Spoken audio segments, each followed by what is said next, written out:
We Muslims shave our heads while performing Hajj at Mecca, and Hindus, they also shave at Tirupati. Is there any scientific reason other than religion? That was the question that we Muslims, when we go for Hajj, and sometimes Umrah also, we shave our head. The Hindus, when they go to Tirupati and they go for their pilgrimage, they even shave the head. Is there any scientific reason? That the reason we Muslims shave our head is because if you analyze that a look of a person depends a lot on the hair. Therefore, you have hairstylists, different types of hair, and then you have the punk style and this style. And even the ladies, that's the reason that Islam says that a woman should cover her head, because the beauty also lies in the hair, different hairstyles, etc. Now, when we go for Hajj and we shave off our head, it's for humility. That for Allah subhanahu wa ta'ala's sake, we're humbling ourselves. So it is mainly for humility, not that Allah wants our hair. Allah doesn't require, even the animal we sacrifice, neither the blood, neither the meat goes to Allah subhanahu wa ta'ala. It's our piety. So we're shaving our head to show that we humble ourselves before our Creator. So that's a sign of humility. That for Allah's sake, we're ready to humble ourselves. That's the reason. Maybe that is a similar reason why the Hindus may be doing it. Maybe.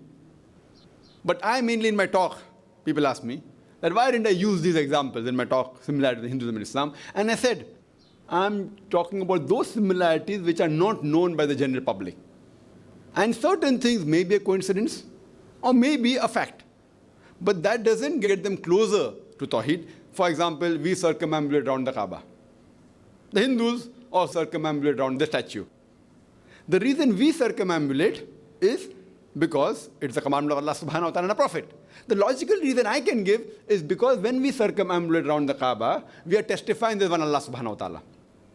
So they also have a custom of circumambulating around their idol. So again in the scripture it is mentioned there's one God only.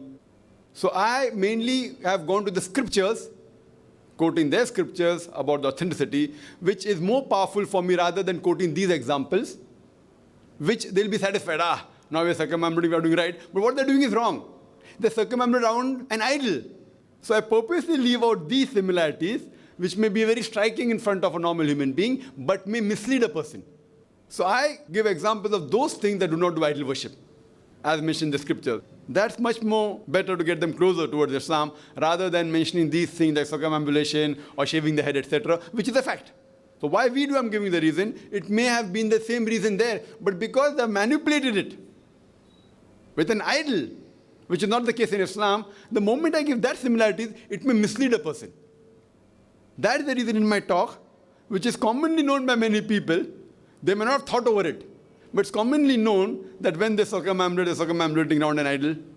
It should not be same as, that Kaaba is not an idol. And I've given the reply that we don't worship the Kaaba to be an idol, because Kaaba is the Qibla, is the direction. We don't worship the idol.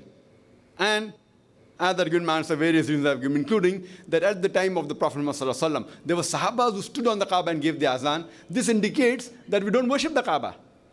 No Hindu will stand on the idol he or she worships.